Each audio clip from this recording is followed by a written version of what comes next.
Malca Novigrod, abogada internacionalista. Son muy complicados.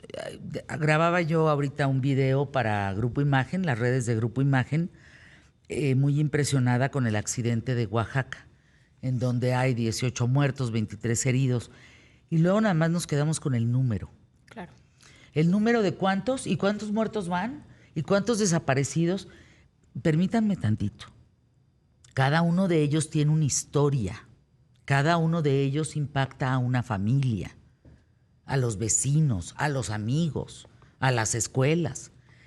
Y cuando volteamos, Malca, ya a ver el mundo, donde hay 56 guerras, dices, válgame, ¿qué es esto? ¿Y qué tal las masacres en Siria? Terribles. Justamente hemos perdido la capacidad de asombro porque son tantas muertes todos los días. Eso es lo que yo quisiera que no lo perdiera. Las historias de cada familia que perdió un miembro y la brutalidad de esas matanzas es algo que no debemos de perder la capacidad de asombro. En el caso de Siria, el sufrimiento del pueblo sirio lleva muchísimos años.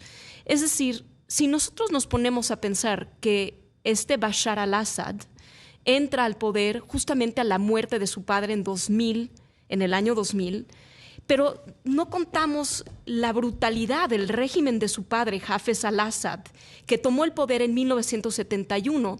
Si vemos el sufrimiento de años y la represión del pueblo sirio, no estaríamos tan en paz, porque la brutalidad en el terreno y la destrucción de Siria es impresionante. Hay que ver nada más las escenas de esa tal destrucción. Y esa tal destrucción, la verdad es que tuvo una esperanza de cambio en el 2000. Para entender el problema de ahora, tenemos que entender un poco, tomar un paso atrás y entender de dónde viene, porque si no ponemos un contexto, no entendemos la noticia. En 2011 hubo un vestigito de paz y de un resquicio de que podía haber un cambio en el régimen con la primavera árabe, que empezaron a rebelarse muchos pueblos en contra de estos regímenes brutales y dictatoriales. Obviamente el régimen de Bashar al-Assad entró y reprimió a estas manifestaciones, muchas de ellas pacíficas, muchas de ellas con familias, niños y demás que participaban en estas manifestaciones. Entonces, ¿qué hizo el sirio de a pie? Pues dijo, bueno, yo no le quiero entrar o no le quiero seguir entrando si hay tanta brutalidad porque está tanto en juego. Pero Hafez al-Assad, se formaron muchos grupos que entraron a rebelarse en contra del régimen de Hafez al-Assad, de Bashar al-Assad. Y dentro de estos regímenes, como en todos los problemas en el Medio Oriente, entran grupos con diferentes afiliaciones, unas de ellas más islamistas, mercenarios, otros que nivelan el entierro, pero oyen yihad y se unen, ¿no? Pero entonces iban haciendo un contrapeso al régimen de Bashar al-Assad con esta primavera en el 2000 y primavera árabe en el 2011, pero estas fuerzas fueron reprimidas gracias al apoyo al régimen de Irán y Rusia, que siempre han tenido un interés en Siria. Rusia siempre ha estado presente apoyando a Siria en muchísimos casos históricamente. Irán también ve a Siria como un gran corredor de poder. ¿Por qué? Porque su acceso a través de Irak, cruzando Líbano, Siria, Líbano y Gaza entran al Mediterráneo. Entonces son piezas estratégicas y de ahí se explica que tengan grupos en todos esos países pro-iraníes. Pero ¿qué pasa entonces? Básicamente, si tenemos a tres grupos que son muy importantes para entender la situación actual. El primero es el Ejército Nacional Sirio, que está apoyado por Turquía y financiado por Turquía y que responde a los intereses de Turquía.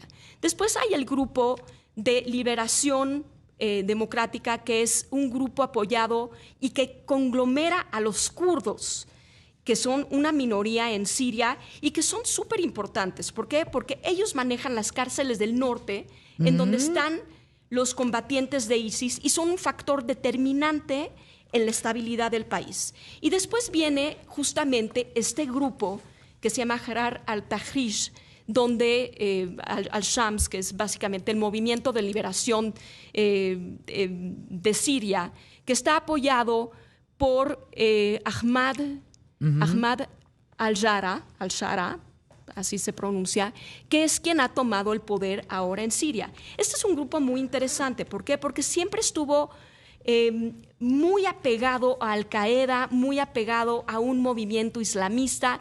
Y debemos entender lo siguiente, no porque se pongan ahorita un traje y salgan muy civilizadamente a decir que va a haber paz y que las minorías se van a respetar, va a ser la realidad en el terreno. Exacto. Ya lo aprendimos o lo debimos de haber aprendido con Afganistán, donde un grupo de un corte también islamista salió y enamoró al occidente y les dijo que todo iba a estar muy bien. Y mientras el occidente pues tiene sus problemas, y más ahora, el occidente volteó la cara y ¿qué hicieron? Aplicaron una sharia contundentemente y feroz en cuanto a su aplicación, muy sólida, muy limitada, donde las minorías han sufrido. Hay elementos que nos pueden dar una visión que tal vez, se van a aceptar algunos grupos. Por ejemplo, hace unas horas se firmó un acuerdo con esta facción o este grupo que conglomera a muchos otros, que es el movimiento de la Fuerza Democrática, se llama, ¿no? Que es el movimiento que conglomera a los kurdos. Y esto es muy, muy importante. ¿Por qué? Porque debemos de recordar que este grupo, encabezado por Ahmad al-Shara, es un grupo que fue tildado de terrorista por muchos países. Ahorita se le quitó a este líder, se le quitó tenía $10,000 de reward, ¿no? Tenía sobre su cabeza, pesaba una búsqueda, recompensa. Una recompensa, claro. Ya se le quitó eso. Y es muy importante. ¿Por qué? Porque él va a necesitar muchísimo dinero, que si tiene este marcaje de terrorista, entonces difícilmente van a poder entrar los fondos necesarios que él necesita para la reconstrucción de Siria.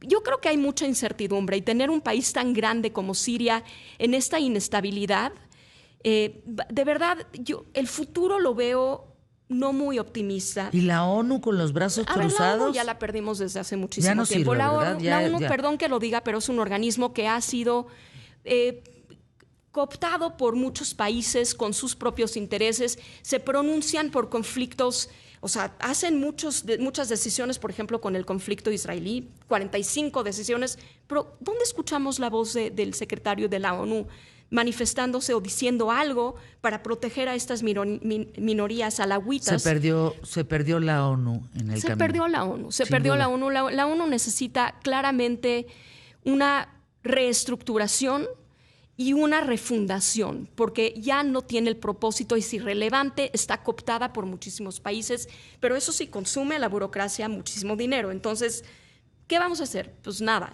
¿Quién puede determinar la inexistencia de la ONU? Pues los mismos países, pero los mismos países, los que dominan la organización, pues no tienen ningún incentivo de desaparecerla.